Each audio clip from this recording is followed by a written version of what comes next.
Welcome back to Tantrum House. Today we'll be doing an overview of Birdwatcher. We want to remind our viewers that our overviews are sponsored in part by the makers of the game and by our Kickstarter backers.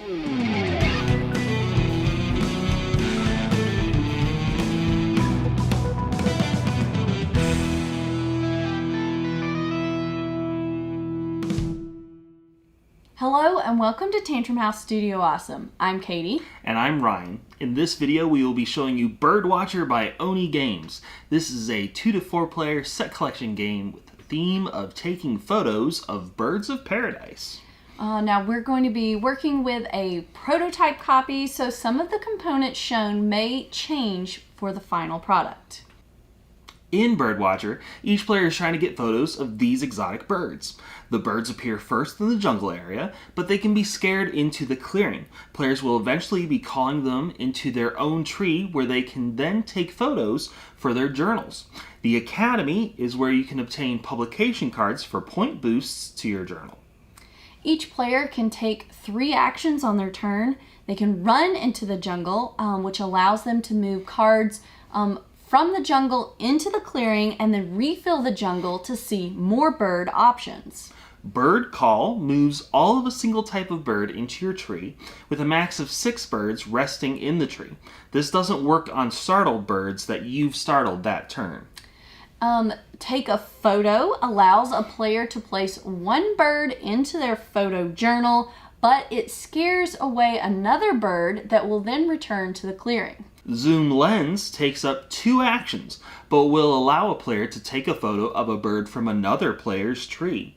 Then, 2 birds are given to the opponent in return. Publish also takes 2 actions, but it will give the player a choice of cards that can augment their journal. Each bird has the amount of points earned for each card in the sequence, and how many of that bird are in the deck. Some birds are just straight points without needing more photos.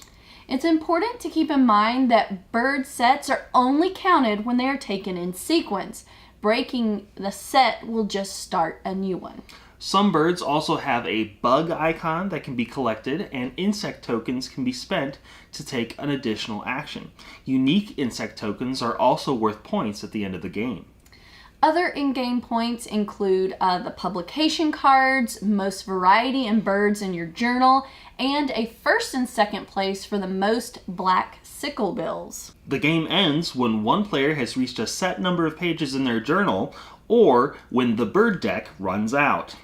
So this game has a lot of action economy. You're trying to do as much as you can, and in the 3 actions you have on your turn, there is a little bit, I'd say, of a push your luck aspect as well, because you may start collecting something just to find out, you're not going to see any more before the game runs out. So there is a little bit of that as you're trying to figure out what birds that you want to collect and what kind of sequences. It is important to try not to use too many actions to try just get birds out there, because then your opponents may be the ones collecting those birds instead of you.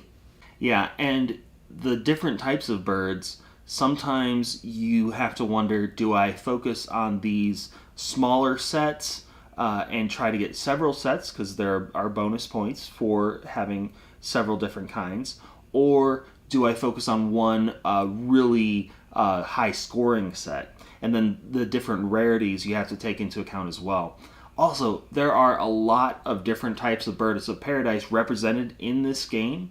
I didn't know that there were so many variations, so there is a little bit of an educational aspect as well. Yes, so if this game sounds interesting to you, please check it out on Kickstarter, and remember to subscribe to our channel for more videos like this.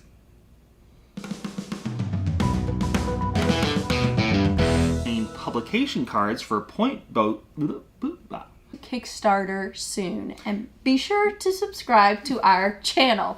I'm saying it. Bye.